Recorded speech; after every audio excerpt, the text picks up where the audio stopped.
How much do you value vitamin D in your diet? Vitamin D, good for the bones.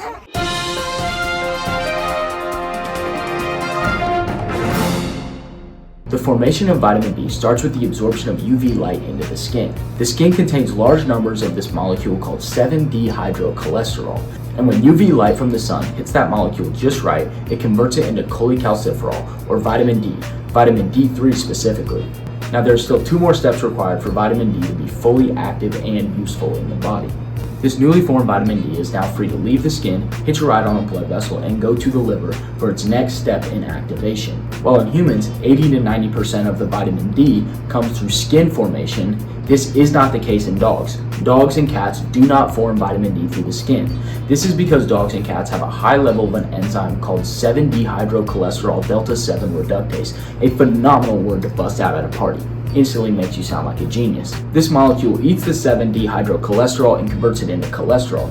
Therefore, there's not enough 7-dehydrocholesterol present in the skin for the sun to turn it into cholecalciferol. Because of this, dogs are completely reliant on vitamin D through what they eat, through their diet. Evolutionarily speaking, this is because a predator diet is naturally high enough in vitamin D that they don't need to form it through their skin. This comes from Zafalon et al. From Sao Paulo. So if anyone ever tells you to walk your dog so your dog can get more vitamin D, you say, no, my dog does not form vitamin D cutaneously because they have high levels of 7-dehydrocholesterol delta 7 reductase. I do not need to walk my dog. But still walk your dog for other reasons. Now once this vitamin D is in the blood, whether it's through the diet or through the skin formation in humans and other mammals, it goes to the liver for its next step in activation. The enzyme 25-hydroxylase in the liver converts cholecalciferol into 25-hydroxycholecalciferol. This molecule then leaves the liver, goes to the kidney for its next step in activation, where the enzyme 1-alpha-hydroxylase catalyzes 25-hydroxycholecalciferol into 1-alpha-25-dihydroxycholecalciferol. This is the active form of vitamin D. This is also another phenomenal word to bust out at a party. 1-alpha-25-dihydroxycholecalciferol is the active form of vitamin D. You can also say calcitriol, but I like 1-alpha-25-dihydroxycholecalciferol because it makes me sound significantly smarter. This 1-alpha-25-hydroxycholecalciferol, the fully active form of vitamin D, requires both the liver and the kidney to be healthy for its full activation.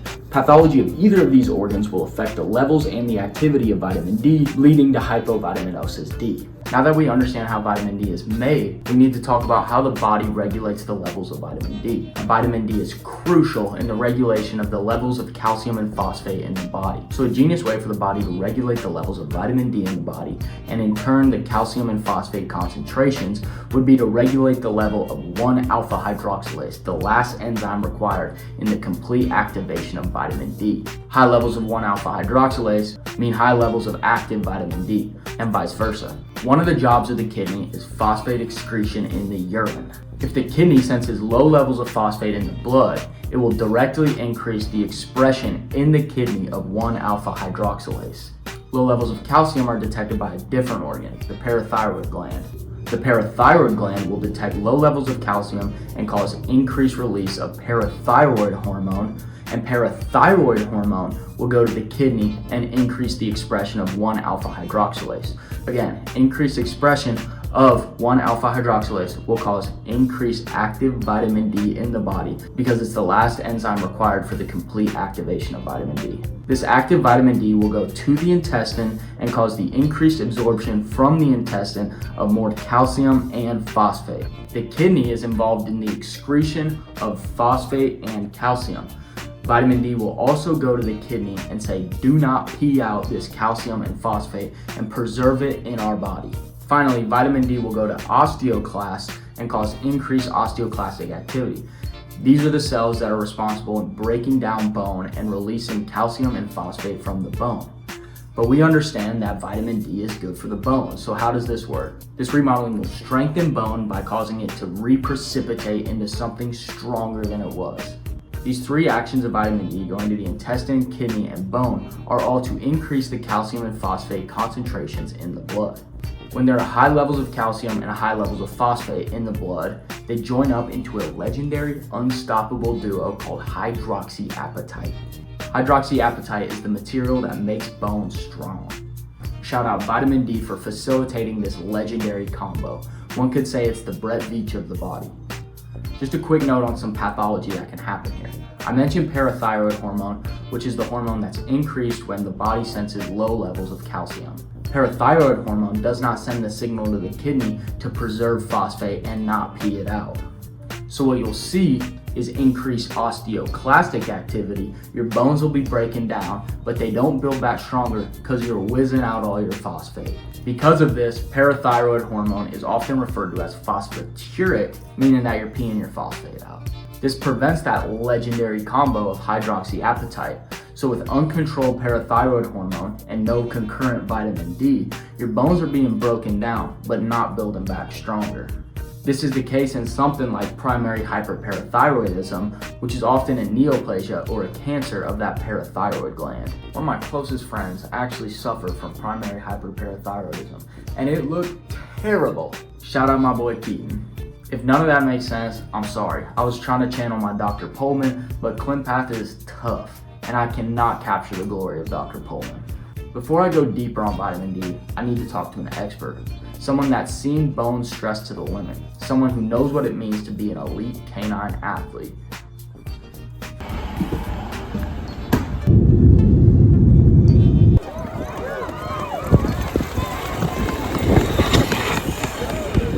I'm here in Glen Allen, Alaska at the Copper Basin 300 sled dog race, investigating how vitamin D utilization differs in the world's greatest endurance athletes.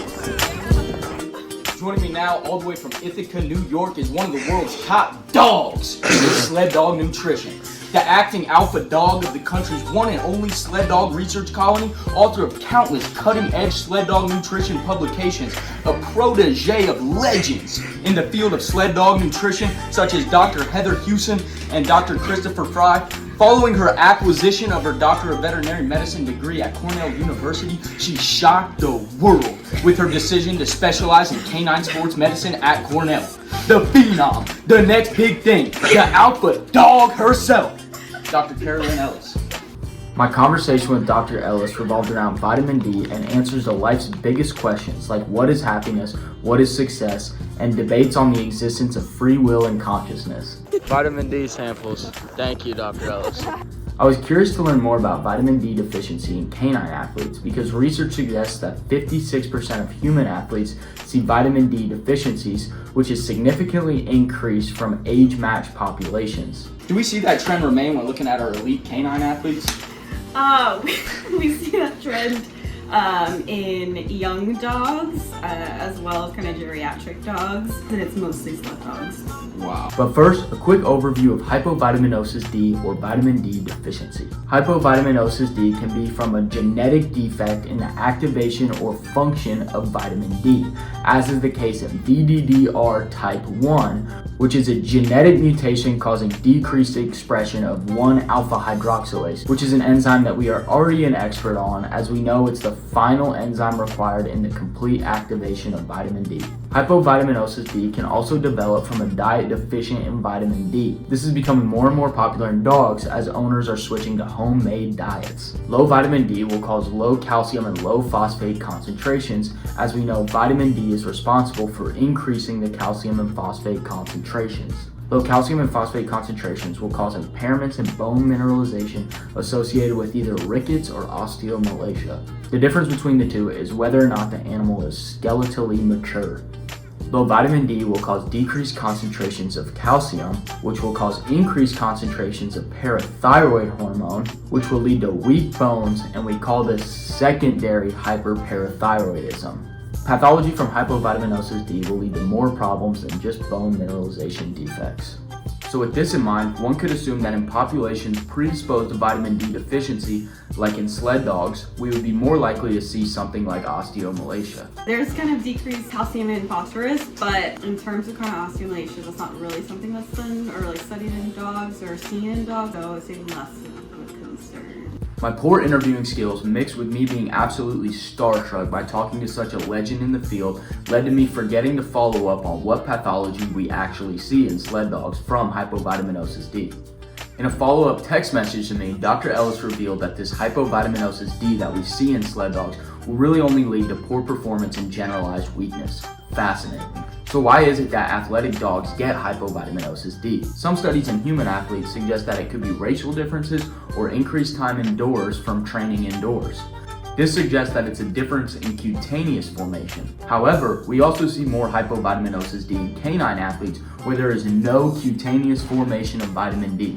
Another theory is that vitamin D is a fat-soluble vitamin, meaning that it's stored in the fat, so athletes will be less likely to have the fat storage than non-athletes. My conversation with Dr. Ellis revealed that the decrease in vitamin D concentrations that we see is actually due to an increased clearance of vitamin D from an increased metabolism caused by exercise. Because this decrease in vitamin D concentration causes poor performance in athletes, it's worth asking if we can fix this through supplementation of vitamin D. However, as we know, there's several precursors to the active 1-alpha 25 dihydroxycholecalciferol. There's also vitamin D2 or ergocalciferol that comes from plant sources. So I asked Dr. Ellis if any of these precursors showed more effectiveness at fixing this hypovitaminosis D than others. There is some studies with kind of wild caught salmon improving that, but other types of vitamin D sources are not. Boom! I saw several mushers feeding their dogs salmon. I assume this is because they're all experts on the benefits of vitamin D. Is there a worry of over-supplementation?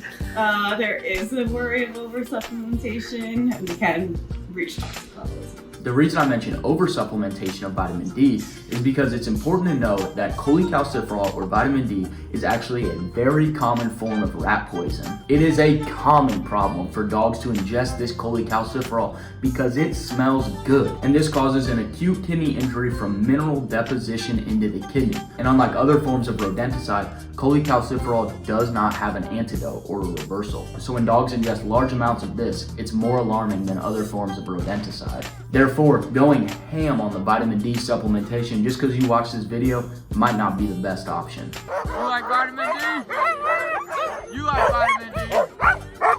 Yeah, you love vitamin D. So how much vitamin D is needed? The American Association of Feed Control Officials, or AFCO, is an organization that publishes nutritional guidelines or recommendations based on up-to-date research.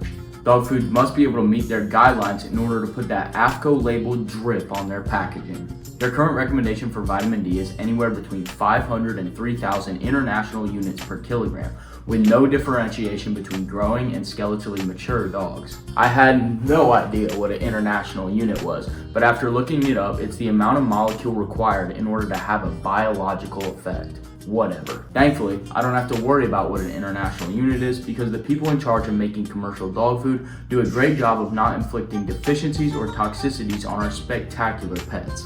In the salmon supplementation study that Dr. Ellis referenced earlier, the hypovitaminosis D that was seen in sled dogs was largely solved with daily supplementation of 1 pound of salmon.